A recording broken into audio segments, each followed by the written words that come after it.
Organisational life cycle.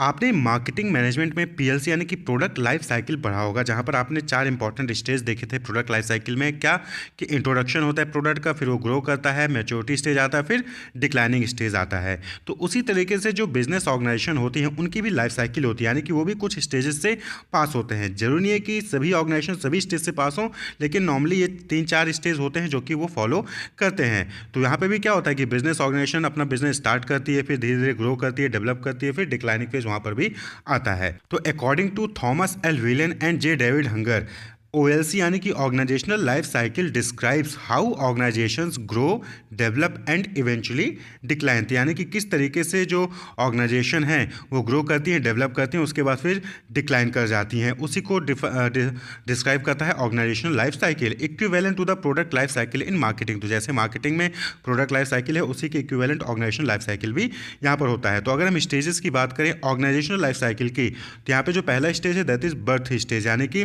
Business start होता है। दूसरा स्टेज है ग्रोथ स्टेज, यानी कि बिजनेस स्टार्ट हो चुका है और धीरे धीरे अपना मार्केट एक्सपेंड कर रहा है, नए नए कस्टमर्स वहां पर ऐड ऑन हो रहे हैं। तीसरा स्टेज है मैच्योरिटी, फोर्थ स्टेज है डिक्लाइन, और देन लास्ट स्टेज है that is fifth stage death या फिर लिक्विडेशन या फिर बैंकरप्सी भी हम इसको कहते हैं। तो यहाँ पर जो शुरू के 3 स्टेज हैं यानी कि बर्थ, ग्रोथ और मैच्योरिटी, ये जो स्टेजेस ऑफ कॉर्पोरेट डेवलपमेंट में आप 3 स्टेज पढ़े, वही 3 स्टेज यहाँ पर बर्थ, ग्रोथ और मैच्योरिटी स्टेज में काउंट हो जाते हैं। तो बर्थ स्टेज यानी कि स्टेज 1 में क्या होता है कि the entrepreneur who founds a company to promote an idea, वो एंटरप्रेन्योर जो है इस पूरे बिजनेस को स्टार्टिंग में कंट्रोल कर रहा होता है, डिसीजन मेकिंग उसी के हाथ में होती है, पूरा का पूरा सभी फेजेज में एंटरप्रेन्योर इन्वॉल्व होता है, यानी कि एंटरप्रेन्योर डोमिनेटेड होता है। तो जब ऑर्गेनाइजेशन जो है वो बर्थ स्टेज में होता है, यानी कि जब नया नया बिजनेस स्टार्ट करता है, तो सारा कंट्रोल किसके हाथ में होता है? एंटरप्रेन्योर के हाथ में होता है। The entrepreneur tends to make all the important decisions personally and is involved in every detail and phase of the organisation.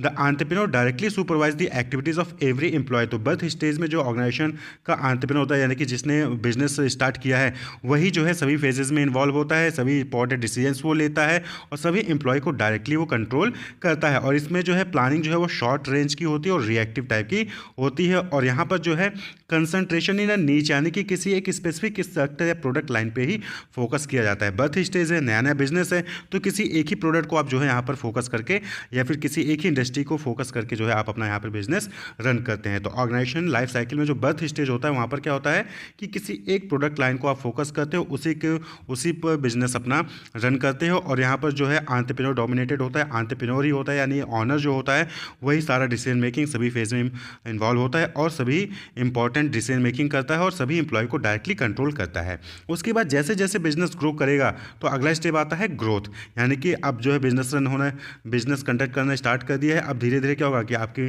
Sales increase करेगी, आपका रेवेन्यू इंक्रीज होगा, आपका मार्केट एक्सपेंड होगा, तो यानी कि आप क्या करोगे? ग्रोथ करोगे, यानी कि ऑर्गेनाइजेशन क्या करेगा? ग्रो करेगा ऑर्गेनाइजेशन। तो the entrepreneur is replaced by a team of managers who have functional specialisation. तो जैसे जैसे आपका बिजनेस ग्रो करेगा तो अब आप क्या करोगे? आप सभी लोगों को पूरा आप जो है अकेले मैनेज नहीं कर पाओगे, तो आप क्या करते हो कि मार्केटिंग के लिए अलग एम्प्लॉय रिक्रूट कर दिया, एचआर के लिए अलग कर दिया, ऑपरेशन के लिए अलग कर दिया, प्रोडक्शन के लिए अलग कर दिया। तो अब आप क्या करते हो कि आप डेलीगेशन करते हो अपनी अथॉरिटी और अपनी रिस्पॉन्सिबिलिटी को मैनेजर्स को, तो आप डिपार्टमेंट बना देते हो। क्लियर? तो delegation of authority and responsibility जो है वो ग्रोथ स्टेज पे होने लगती है। भाई ग्रो कर रहा है तो अकेले सारा चीज़ नहीं मैनेज कर पाओगे, तो आप क्या करते हो कि मैनेजर्स को रिक्रूट करते हो, उनको फंक्शंस उनको बताते हो, उनको स्पेशलाइज्ड एक्टिविटी वो परफॉर्म करते हैं और फिर जो है वहाँ पर अथॉरिटी और रिस्पॉन्सिबिलिटी को आप डेलीगेट करते हो। Concentration and specialisation in one industry. तो ग्रोथ स्टेज में भी क्या होता है कि नॉर्मली एक ही इंडस्ट्री में जो है ऑर्गेनाइजेशन अपना बिजनेस परफॉर्म करती है और उसमें स्पेशलाइजेशन पाने की कोशिश करती है। क्लियर? वहीं पे जो थर्ड स्टेज है दैट इज मैच्योरिटी, यानी कि जब आप कंटिन्यूस ग्रो करते हो तो फिर एक स्टेज आता है, मैच्योरिटी स्टेज आता है, जहाँ पर आप क्या करते हो कि अब आप जो है एक इंडस्ट्री में नहीं बल्कि मल्टीपल इंडस्ट्री में और मल्टीपल प्रोडक्ट लाइन पे आप इंटर कर जाते हो। The corporation managing diverse product line in numerous industries. तो डिफरेंट डिफरेंट इंडस्ट्रीज के डिफरेंट डिफरेंट प्रोडक्ट लाइंस जो है वहाँ पर ऑर्गेनाइजेशन डील कर रही होती है। तो बर्थ स्टेज में क्या था कि नया नया ऑर्गेनाइजेशन स्टार्ट हुआ तो वहाँ पर सिंगल प्रोडक्ट लाइन पे जो है वो फोकस करती है। ग्रोथ स्टेज पे सिंगल प्रोडक्ट लाइन ही जो है फोकस कर रही होती है, लेकिन डिफरेंट डिफरेंट डिपार्टमेंट क्रिएट करके वहाँ पर फंक्शनल स्पेशलाइजेशन को वहाँ पर जो है क्रिएट होता है। फिर मैच्योरिटी स्टेज में क्या हुआ कि यहाँ पर जो है अब एक प्रोडक्ट लाइन नहीं, अलग अलग इंडस्ट्री के डिफरेंट प्रोडक्ट लाइन्स में जो है है कंपनी या फिर ऑर्गेनाइजेशन डील कर रही होती है। तो that is maturity stage. It decentralise and decision making authority. तो यहाँ पर क्या है कि अब जो डिसीजन मेकिंग है वो डिसेंट्रलाइज कर दिया जाता है, यानी कि जो प्रोडक्ट लाइन है वो उस प्रोडक्ट लाइन के लिए अलग डिसीजन मेकिंग किया जाएगा। एयरलाइंस है तो एयरलाइंस की अलग डिसीजन मेकिंग होगी, एफएमसीजी है तो एफएमसीजी के लिए अलग डिसीजन मेकिंग होगी, टूरिज्म इंडस्ट्री है तो टूरिज्म इंडस्ट्री के लिए अलग जो है डिसीजन मेकिंग की जाएगी। तो मैच्योरिटी स्टेज में डिसेंट्रलाइजेशन वहाँ पर होने लगता है। Move to a divisional structure with a central headquarter and decentralised operating division. तो मैच्योरिटी स्टेज में क्या होता है कि अलग अलग डिविजन्स अपना अपना जो है वहाँ पर वर्किंग परफॉर्म करती हैं और सभी डिवीजन को मैनेज करने के लिए एक हेडक्वार्टर जो है वो बना दिया जाता है। वहीं से जो है जो कॉर्पोरेट डिसीजन मेकिंग होता है वो वहीं से लिया जाता है। तो यहाँ पर कंसेंट्रिक और कॉन्ग्लोमेरेट डाइवर्सिफिकेशन स्ट्रेटजी जो है वो नॉर्मली मैच्योरिटी स्टेज में यूज़ होती है। अब यहाँ पर मैच्योरिटी स्टेज से ही क्या होता है कि अगला स्टेज आता है स्टेज 4, दैट इज डिक्लाइन। तो डिक्लाइन में क्या होता है कि भाई आप मैच्योरिटी स्टेज में आ गए, आप अलग अलग इंडस्ट्रीज़ में अलग अलग प्रोडक्ट लाइन जो है आप इन्वॉल्व हो गए। अब जो है वहाँ पर कॉम्पिटिशन बढ़ जाएगा। भाई मार्केट में सिर्फ आप ही तो रन नहीं करोगे बिजनेस, कॉम्पिटिशन बढ़ेगा तो कहीं ना कहीं आपकी ग्रोथ जो है वो स्लो होगी, आपका प्रोडक्ट सेल डाउन होगा, आपका रेवेन्यू कम होने लगेगा। अब अगर आप यहाँ पे स्ट्रेटजी नहीं लगाओगे, अगर आप नया प्रोडक्ट नया मार्केट नहीं लॉन्च करोगे तो फिर कहीं ना कहीं आपकी सेल क्या होगी, डाउन हो जाएगी, यानी कि आप डिक्लाइन फेज में आने लगोगे। कहीं ना कहीं आप जो है कोई एक सेक्टर बंद कर दोगे। आप सपोज कि आप जो है एफएमसीजी में थे, एयरलाइंस में भी थे, तो आपने क्या किया कि आप देखे कि कॉम्पिटिटर्स ज़्यादा हो गए, प्रॉफिट नहीं हो रहा है, एयरलाइंस बंद कर दो, एफएमसीजी सिर्फ चलाएंगे।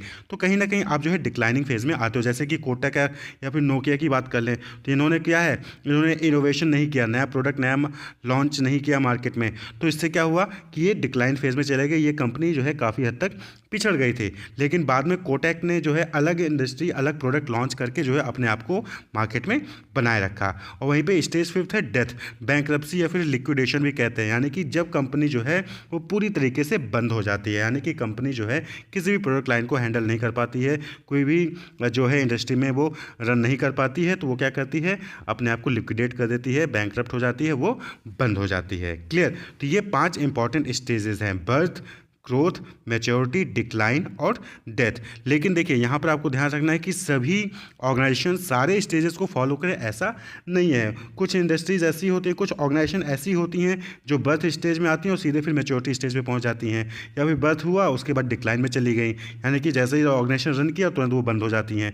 तो इस तरीके से जो है सभी स्टेजेस जरूरी नहीं है कि फॉलो किए जाएँ। यहाँ पर आपको ध्यान रखना है कि रिवाइवल फेज आता है। मैच्योरिटी जब डिक्लाइन में होता है तो डिक्लाइन में ही रिवाइवल फेज आता है। ए रिवाइवल फेज में occur sometimes during the maturity और डिक्लाइनिंग स्टेज। तो अब यहाँ पे आपको क्या लगता है कि जो प्रोडक्ट हम बना रहे हैं वही प्रोडक्ट कॉम्पिटिटर भी बना रहा है, कॉम्पिटिटर हमसे सस्ते में दे रहे हैं, तो अब आपको यहाँ पर क्या करना है, यहाँ पर आपको स्ट्रेटजी लगानी है, कुछ ना कुछ अपने प्रोडक्ट में चेंज करना है, आपकी मार्केटिंग स्ट्रेटजी को चेंज करना है, पैकेजिंग स्ट्रेटजी को चेंज करना है, प्रोडक्ट के फीचर्स में चेंज करना है, यानी कि आप कुछ ना कुछ स्ट्रेटजी बनाकर, या फिर हो सकता है कि आप डाइवर्सिफाई कर लें, आप जो है किसी को एक्वायर कर लें, मर्जर कर लें, तो कोई ना कोई स्ट्रेटजी लगा के आपको जो है दोबारा से मार्केट में कुछ नयापन लाना पड़ता है, चाहे वो मार्केट स्ट्रेटजी हो, चाहे वो प्राइसिंग स्ट्रेटजी हो, चाहे वो प्रोडक्ट की क्वालिटी में फीचर्स में चेंज करके लाना है। तो आपको जो है यहाँ पर लाना होगा, रिवाइव करना होगा, नहीं तो फिर आप कहीं ना कहीं आपकी यानी कि ऑर्गेनाइजेशन की डेथ स्टेज पे आ जाएगी। तो developing new combination of existing resources to introduce new product और acquiring new resources through acquisition can enable firms with declining performance